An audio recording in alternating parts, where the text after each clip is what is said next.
1, 2, 1, 2, 3, 4. Back at my mate Jim's house, the Groms were putting on a private demo for the neighbor's son, Kolby. The 5-year-old watched in awe as the Groms put on a show of skate trickery. The private road and cul-de-sac was the perfect spot for the young lad to join in and skate. He was doing the little stuff as well, took a couple of slams and was taking it well. We inspired him because he really liked to watch us skate, so it kind of pushed him a bit more. Tracks worn into this mountainside. Will they bring you back still? Kolby was stoked. Like, it was really good to see someone enjoying it as much as we were, and he was just watching.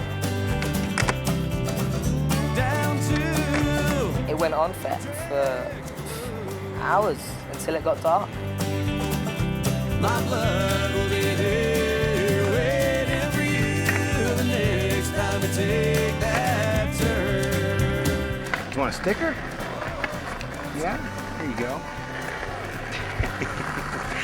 I think he's just a bit overwhelmed. Having, like, you know, some of the hottest UK skateboard talent turn up at his front door and have a little sesh. As soon as he heard us coming, he told his mum to get all his pads and skateboards so that he could come out and show us what he could do. We went down the hill, it was pretty funny, just see him going.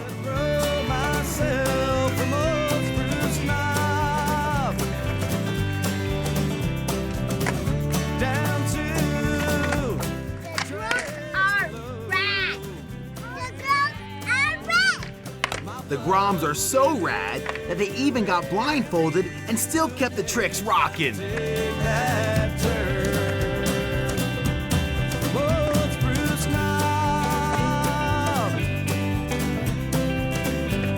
Turned into a full-on session.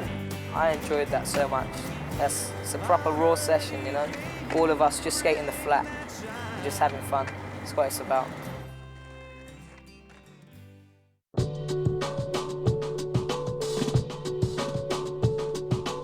The following day, we had a 7-hour drive to one of my favorite spots in the world, Lake Powell.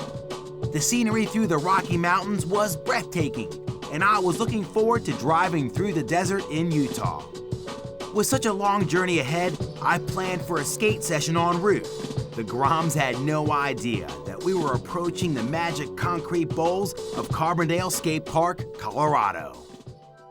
We're looking for a fire station on the left, I think.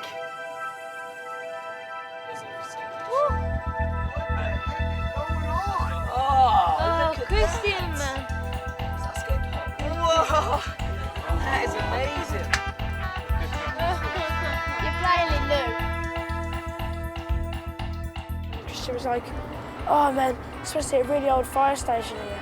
And he's like, oh, look at it, look at it. Drove around the corner. Maybe there's some fire trucks right in the back. Drove round. I was there taking a picture of this fire truck. He went, what's that over there? Massive skate park. He completely tricked us all. We thought we were going to look at a fire station. Listen, we don't have much time to skate because we're actually incredibly late and we might miss our boat, so we got about a half-hour of skating, okay? I'm really sorry. Man, this place is massive. We still had a 6-hour drive to Lake Powell, and I knew the boat marina closed at 6 p.m. sharp, so I could only allow them a half-hour skate.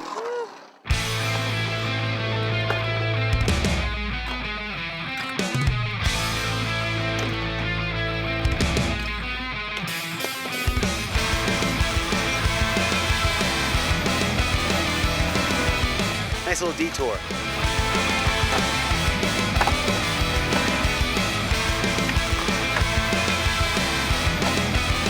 Carbondale, you guys have built a beast. We've got this thing, this huge capsule.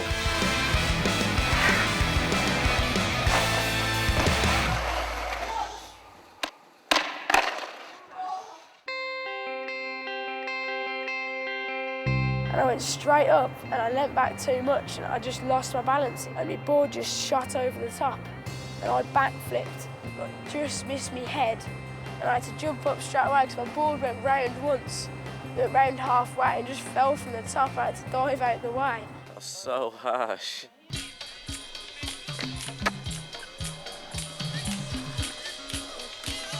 Carbondale is a small town, and it wasn't long before the local Bill was down at the park inspecting the foreign skating talent. Have you got a bulletproof vest on as well? Oh yeah. Really? Oh, yeah. You got a gun? He's got a gun right there, Lewis. Don't you touch it. Have you ever stood in front of the mirror and just kind of done a kind of Superman thing and just ripped off the shirt just so you can see your safety vest? No, You got to try. I think. no, I'm not that. I'm not into that. Oh, I'm not into that. I'm not that much of a macho guy. Hey guys, we gotta go, man. We should have gone about half an hour ago. Let's go, guys. Chop, chop.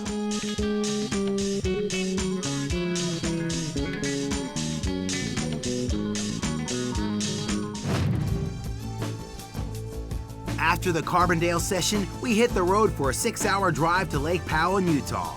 I was cutting things extremely fine, and I wasn't sure whether or not we would make the 6 o'clock cutoff time to pick up our houseboat. I had arranged for my friend Jorge to meet us there, and I was hoping he'd get there early and stall them until we arrived. While we make our way to Lake Powell, you can find out what bored skaters do to pass the time in this week's Daily Grind. Every week on RAD, we will bring you the Daily Grind, a closer look at life on tour. Welcome to the Daily Grind, your guide to tour life. We're doing it so you don't have to. Today, car park boredom. Here's a car park, and there's some bored skateboarders.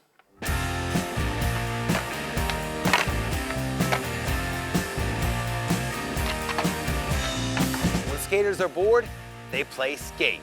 Now the first skater will try to do a trick. If he lands it, the next skater has to imitate the maneuver.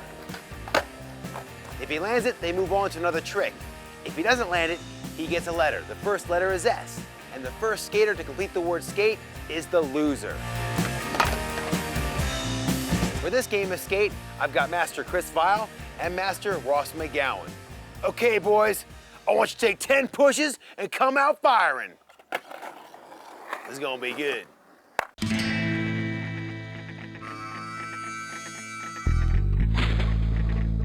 We're gonna flip a coin. Vile's heads, Ross's tails. Here we go. And it is heads. Chris Vile, you are first in the game of skate.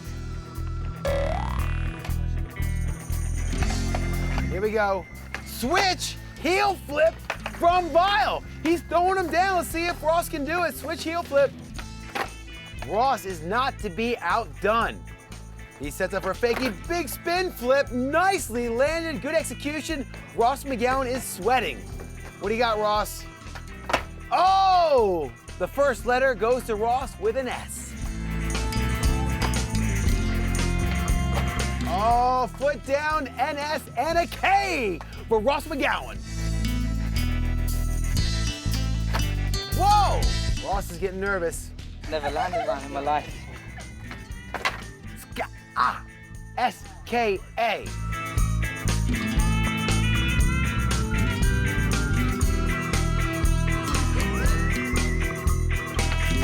Oh! Now this is an interesting part of the game. Ross gets to go. Ross now gets to go first and unleash his tricks that he thinks that Vile can't land. Oh man, he's getting good.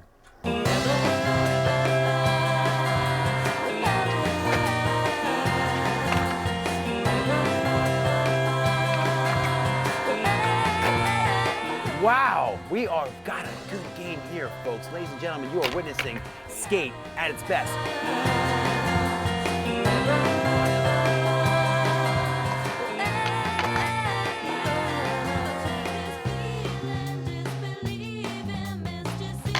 Oh man, we are tied up here today in beautiful, beautiful Oregon. Oh man, it came from Ross down by 3 letters to now being ahead by 1.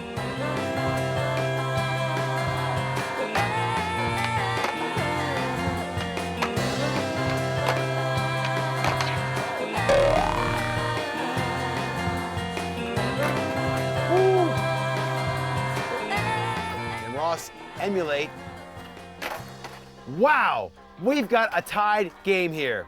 SKAT to SKAT. Boy, I'm excited. Are you guys excited? Are you excited? I'm excited. You guys gotta be excited here, okay? Pressure's on.